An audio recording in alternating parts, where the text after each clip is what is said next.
Assalamualaikum warahmatullahi wabarakatuh. Saya Nurlali SPD dari SMP Negeri 2 Dewantara, guru penggerak Angkatan 1 Kabupaten Aceh Utara.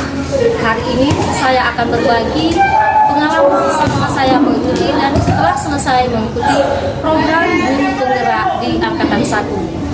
Salah satunya di dalam pembelajaran di modul yang saya dapatkan, penekanan saya pada hari ini adalah salah satunya pada pembelajaran berdiferensiasi.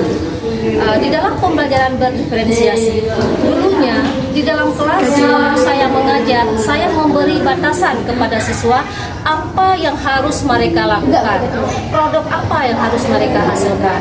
Tetapi setelah saya belajar di program guru penggerak dan saya mendapatkan materi diferensiasi, wawasan saya, pemikiran saya sudah lebih terbuka.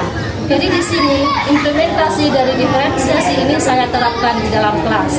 Pada waktu mengajar, saya tidak lagi memberi batasan, tapi kepada siswa saya berikan kebebasan di dalam memilih produk apa yang akan mereka hasilkan, dan mereka juga bebas memilih cara kerja mereka sesuai bakat dan minat mereka di dalam proses pembelajaran tersebut. Sehingga proses pembelajaran kami di dalam kelas semakin menarik dan siswa semakin termotivasi untuk belajar seni budaya, khususnya di pembelajaran dengan kami di dalam kelas. Hal lainnya yang saya pelajari di program guru penggerak ini adalah melalui materi coaching. Jadi di sini kita bisa menggali permasalahan yang ada di sekolah, baik sesama guru ataupun permasalahan yang ada dalam diri siswa, khususnya dalam proses pembelajaran. Kita bisa menanamkan rasa percaya diri anak kepada kita melalui teknik coaching yang kita dapatkan dan bisa kita implementasikan ke dalam proses pembelajaran di dalam kelas, sehingga kita bisa menciptakan murid merdeka belajar karena mereka sudah menyenangi pembelajaran dan terbuka dari segala permasalahan yang mereka alami dalam proses pembelajaran di sekolah dan kelas pada khususnya.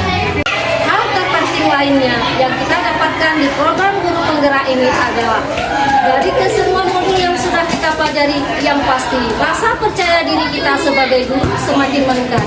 Kenapa? Karena banyak hal yang sudah kita dapat, kita siap bergerak kapanpun, dimanapun, dan sama siapapun. Jadi kita tidak ada lagi batasan, siap menggerakkan baik komunitas yang ada di sekolah kita atau komunitas-komunitas yang kita pimpin di Kabupaten Aceh Utara pada khususnya. Demikianlah berbagi pengalaman dari kami guru penggerak Angkatan 1. Saya Nurlali SPD, Kabupaten Aceh Utara, guru penggerak Angkatan 1. Salam guru penggerak.